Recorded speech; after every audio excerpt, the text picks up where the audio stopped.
Muy buen día a toda la comunidad y a las personas que nos siguen en redes sociales. Mi nombre es Ale y les doy la bienvenida a un nuevo capítulo de Burriciencia. El día de hoy hablaremos de una planta hemiparásita que infecta a varias especies de árboles.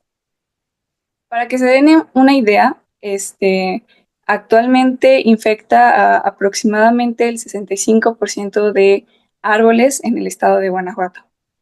Entonces, para poder hablar un poquito más de este tema, invitamos al doctor Domancar Orona Tamayo, quien es investigador adscrito al área del medio ambiente y biotecnología de SEATEC.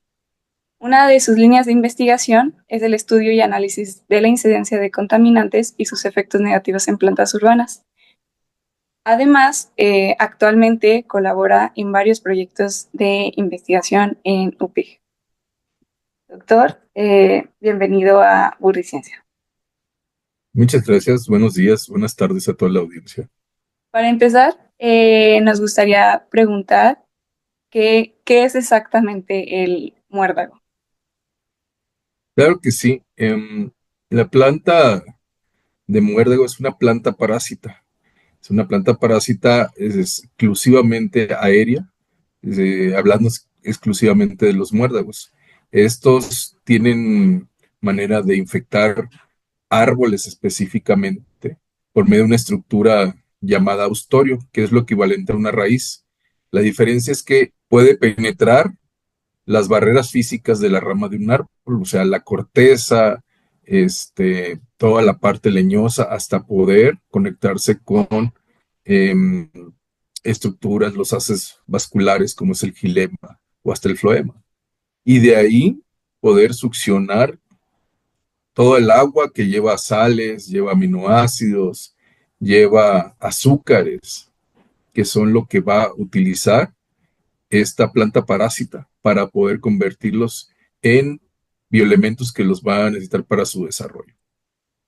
¿Esto se podría considerar una simbiosis o no? Una simbiosis se refiere a que siempre va a haber un beneficio para ambas especies. Ok. Cuando ambas especies se benefician mutuamente, entonces existe un mutualismo. Entonces es una diferencia que es positiva para una especie, el hospedero, y positiva para el que está invadiendo, de cierta manera. Entonces, por ejemplo, en los mutualismos, por ejemplo, existe uno muy clásico, que es interacción entre una planta y una hormiga. Ahí sí existe un mutualismo. La planta ofrece al insecto, que en este caso es la hormiga, alimento y caza. Entonces, ¿qué hace el insecto o la hormiga? Pues tiene que defender a la planta de insectos que puedan dañar al hospedero. Ahora, otro mutualismo, pero de manera negativa, es el parasitismo. En este caso, la interacción planta-planta entre la planta parásita o el muérdago y el hospedero o el árbol, aquí ocurre algo diferente, que la planta parásita va a infectar y posteriormente se va a conectar a las estructuras donde circula sales, agua y otros biomoléculas que va a requerir la planta parásita. Pero aquí la planta parásita no ofrece ningún beneficio al hospedero. Conforme va pasando el tiempo, van a venir aves que se van a consumir esas semillas, las van a dispersar.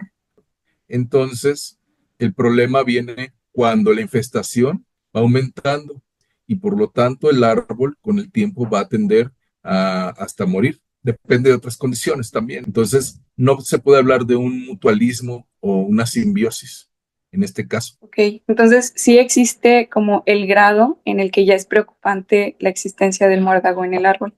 Sí, sí, sí, depende. Hay diferentes grados que tienen la infestación de un árbol, ¿no? Va desde un grado cero que puede tener desde cero plantas hasta 5 o 10, hasta un grado 5 que ya prácticamente el follaje es predominante por plantas parásitas en el árbol.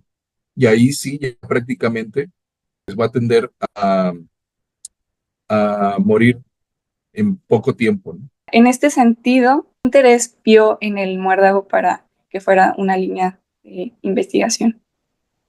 El interés, más que nada el conocer, ¿no? A nivel de bioquímica molecular, específicamente en este modelo que tengo, que, que estoy estudiando desde hace varios años, que es Citacanthus caliculatus, me di cuenta que no había nada. Y más que nada me interesó la parte del proceso de infección.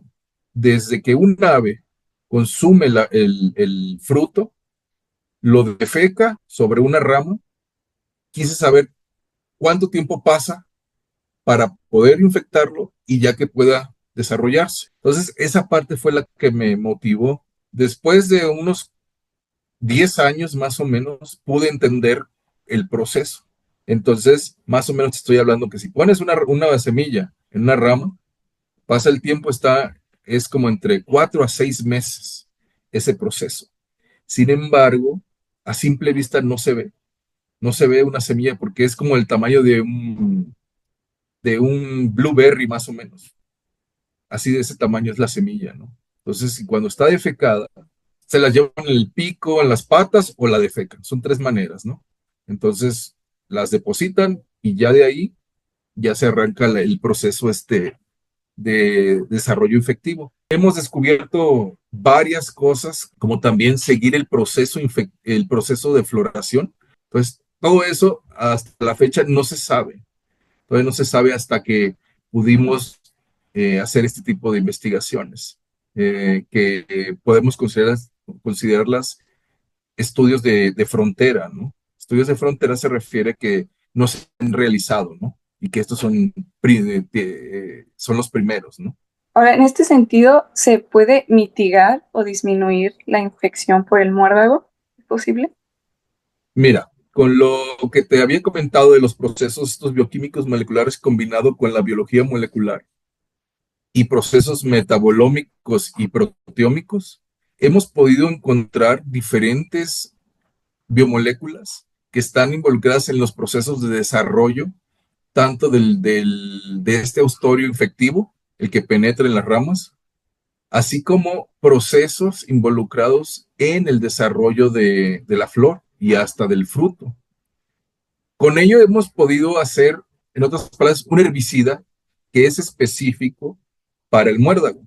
Lo hemos probado en campo y efectivamente necesitamos regular la dosis porque sí afecta al hospedero. Entonces, el problema de los muérdagos es que como está conectado con el árbol hospedero y se utilizan agroquímicos o herbicidas, también afecta al árbol hospedero. Y eso es lo que no se quiere. Y eso es lo que hace muy complejo erradicar al muérdago.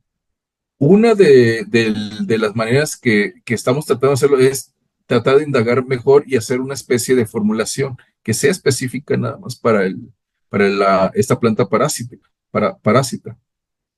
Pero la manera más simple, rudimentaria y barata es por medio de podas sanitarias. Las podas sanitarias no es más que cortar la rama, específicamente no se corta toda la rama, se cortan secciones de cierta longitud del árbol hospedero para no dañarlo más y estresarlo más de por sí. Ya está estresado todo el tiempo porque tiene la infección y cercenarle parte de su rama es un estrés para la planta, para el árbol, pero se generan demasiado volumen de podas sanitarias y a veces no se sabe qué hacer.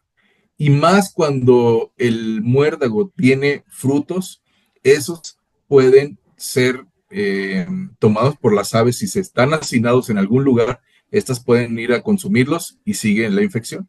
Entonces, muchos lo que hacen es que las entierran, pero a veces la gran cantidad de metabolitos que tienen las semillas, las flores o las hojas de muérdago que tienen compuestos fenólicos muy urticantes o hasta muy, en gran volumen pueden hasta contaminar, este, pues no se les ha dado un uso a toda esa biomasa. Entonces, estas nosotros las hemos aprovechado también para poder elaborar pellets energéticos o alimentarios, o también pueden ser utilizados para producir energía por medio de la producción de calor, entre otros, ¿no? Que es lo que se puede utilizar. Ya hemos hecho pruebas a nivel piloto, tenemos una máquina este, para producir pellets y hemos tenido éxito. Entonces, eso es lo que hemos hecho. Entonces, creemos que vamos por el camino. Si te fijas, tenemos la parte básica de estudiar cómo infecta el muérdago, pero también tenemos la parte aplicada para darle un valor agregado a esas podas sanitarias, ¿no? En cuanto a los retos, ¿cuáles considera que fueron los que se le presentaron a la hora de el desarrollo de la investigación? Yo pienso que uno de los más importantes es tratar de abordar de una manera muy diferente el estudio del muérdago. Como te decía, existen estudios de interacciones entre la planta parásita que tiene un beneficio para la evolución de especies, principalmente de aves. Si te fijas, ese es el desafío. Todo el tiempo, y eso ya se sabía, de lo que te acabo de decir, pero el proceso de infección, tuvimos que ingeniarnos métodos para poder estudiar eh, cómo infectar de manera artificial las semillas del muérdago con la rama. Y desde ahí empezamos a estudiarlas. Otro desafío muy importante fue que cuando el muérdago ya empieza a producir una estructura infectiva que, como te había comentado, es el austorio. Este se lignifica con la rama y parece madera también. Entonces tuvimos que idear estadios más jóvenes para poder estudiarlos. Y los desafíos que vienen son más que nada poder darle un sentido de aplicación a todos estos estudios que estamos haciendo, ¿no? Te decía que encontramos, ya había varias biomoléculas que son blancos. Si inhibimos dos, tres moléculas importantes en el desarrollo del austorio o de la producción de flores, con eso ya podemos decir que valió la pena esto, ¿no? Porque sí, hay mucha preocupación entre los gobiernos municipales, por ejemplo, el mezquite, que es de los más afectados, árboles más afectados por este muérdago, es endémico de la región. Entonces se quiere preservar, ¿no? Y tenemos mucho en la ciudad de León, en algunas ciudades de por aquí, y pues son de los más estresados. Y al estresarse un árbol, pues disminuye su capacidad fotosintética y no hay más oxigenación.